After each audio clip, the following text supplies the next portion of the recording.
আমরা সাধারণত আমড়ার ভর্তা বানিয়ে খেয়ে থাকি। তাছাড়াও আমরা টুকরো টুকরো করে লবণ মরিচ দিয়ে খাওয়াটা আমরা বেশ পছন্দ করি। তবে এই আমড়া দিয়ে যে এত মজার আচার তৈরি করা যায় সেটা কি জানা আছে আপনাদের? আমড়া দিয়ে কিন্তু খুবই মজার আচার তৈরি করা যায়। এই আচারটা হবে টক, ঝাল, মিষ্টি তিনোটার কম্বিনেশনে এত মজার একটা আচার তৈরি করা যায়। তো রেসিপিটি কিন্তু খুবই সহজ, আজকে আমি সেটা আপনাদের সাথে শেয়ার করব। তো তবে তার আগে আপনারা যদি আমার চ্যানেলে নতুন ভিউয়ার্স হয়ে থাকেন তাহলে প্লিজ চ্যানেলটিকে সাবস্ক্রাইব করে দিবেন এবং পাশে থাকা বেল বাটনটি ক্লিক করে দিবেন। এতে করে যেটা হবে, পরবর্তী ভিডিওগুলো ছাড়ার সাথে সাথে নোটিফিকেশন আপনাদের কাছে পৌঁছে যাবে। আর যারা পুরাতন ভিউয়ার্সরা আছেন, যারা আমার চ্যানেলটিকে অলরেডি সাবস্ক্রাইব করে রেখেছেন, তাদেরকে জানাচ্ছি অসংখ্য ধন্যবাদ। সো যাই হোক, যারা পেজ থেকে দেখছেন তারা প্লিজ পেজটিকে ফলো করে দিবেন এবং বেশি বেশি শেয়ার করে দিবেন। সো দেখতেই পাচ্ছেন আমড়ার আচারটা এত দারুণ হয়েছে। তো আমড়াগুলোকে আমি খোসা ছাড়িয়ে নিয়েছি এবং খুব ভালোভাবে ধুয়ে পরিষ্কার করে নিয়েছি। এবার এগুলোকে টুকরো করে নিব। আমড়াগুলো ধুয়ে নেওয়ার পর এগুলোকে টুকরো করে নিব। আর টুকরো করার জন্য বটি অথবা ছুরির সাহায্যে সাইডগুলো কেটে নিব। তো চাইলে এইভাবে গোটা আমড়ারও আচার তৈরি করা যায়, তবে আমি এইভাবে টুকরো করে নিয়েছি। এতে করে যেটা হবে, আমড়ার ভিতরে খুব ভালোভাবে মশলাগুলো ঢুকবে এবং খেতেও বেশ সুস্বাদু হবে। তো যাই হোক, এই আমড়ার টুকরোগুলোর মধ্যে এখন আমি দিয়ে দিয়েছি হাফ চা চামচ পরিমাণ মরিচ গুঁড়া এবং হাফ চা চামচ পরিমাণ হলুদ গুঁড়া।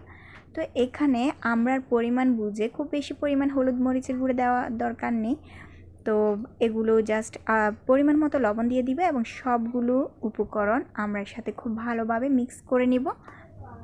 এইভাবে মিক্স করার পর আপনারা চাইলে এটাকে রোদে দিয়ে তারপর শুকিয়ে নিতে পারেন, বাট আমি আজকে রোদে দিব না, আমি জাস্ট এই অবস্থায় আচারটা তৈরি করে নিব। রোদে দিলে যেটা ভালো হবে সেটা হচ্ছে লবণ মরিচের যে মিশ্রণটা আছে সবগুলো আমড়ার মধ্যে খুব ভালোভাবে ঢুকবে এবং খেতেও বেশ সুস্বাদু হবে। তো চাইলে আপনারা সেটা করতে পারেন, আবার চাইলে নাও করতে পারেন। তো এক একটা টেস্ট এক এক রকম, রোদে দিলে টেস্টটা আরও বেশি ভালো আসবে। তো দেখতেই পাচ্ছেন চুলায় প্যান বসিয়ে দিয়েছি এবং এখানে 2-3 কাপ পরিমাণ সরিষার তেল দিয়েছি, অর্থাৎ পরিমাণ বুঝে আপনারা সরিষার তেল দিবেন। তো এর মধ্যে 6 থেকে 7টা লাল মরিচ দিয়েছি, এগুলো শুকনো লাল মরিচ, এবং 2টা তেজপাতা কেটে দিয়েছি। এরপর 2 টেবিল চামচ পরিমাণ রসুন কুচি দিয়েছি। তো এখানে চাইলে আপনারা রসুন পেস্টও ব্যবহার করতে পারেন, আবার চাইলে আপনারা এখানে গোটা রসুনও ব্যবহার করতে পারেন। এরপর এগুলো যখন একটু ফ্রাই হয়ে যাবে, এরপর আমি আমড়াগুলো অ্যাড করব। আমড়াগুলো অ্যাড করার পর খুব ভালোভাবে এটিকে রান্না করব, অর্থাৎ চুলার আঁচটা একেবারে হাই হিটে থাকবে এবং এটিকে রান্না করতে থাকতে হবে।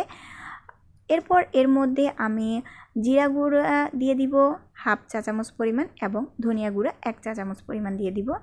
তো এই জিরা এবং ধনিয়া গুঁড়ার মিশ্রণটা খুব বেশি পরিমাণ দেওয়ার দরকার হবে না, জাস্ট অল্প পরিমাণ দিব কিছুটা টেস্ট বাড়ানোর জন্য। তো এর মধ্যে হলুদ গুঁড়া দিয়ে দিব হাফ চা চামচ পরিমাণ।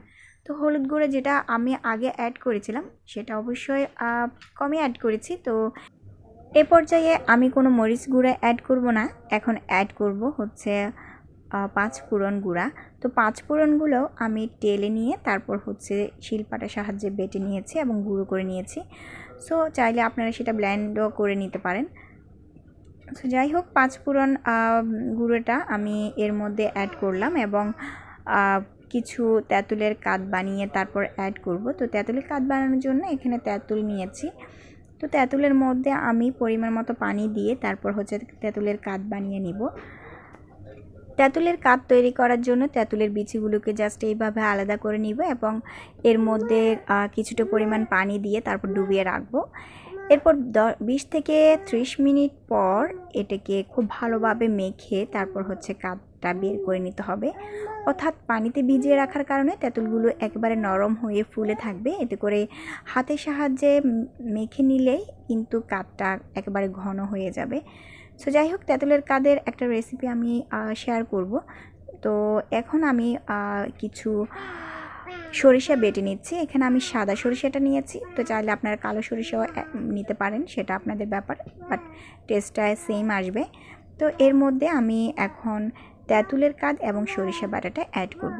সো যাই হোক, একেবারে এবার লো আছে রান্না করতে থাকবো এই আমড়াগুলো, অর্থাৎ আমড়াগুলো চুলার আঁচটাকে লোতে রেখে তারপর হচ্ছে এটাকে রান্না করলে যেটা হবে, আমড়াগুলো ভিতর থেকে খুব ভালোভাবে সিদ্ধ হয়ে যাবে এবং লবণ মরিচের যে মিশ্রণটা রয়েছে সেটা কিন্তু আমড়ার মধ্যে খুব ভালোভাবে ঢুকবে। সো যাই হোক, এখানে দেখতে পাচ্ছেন এখন আমি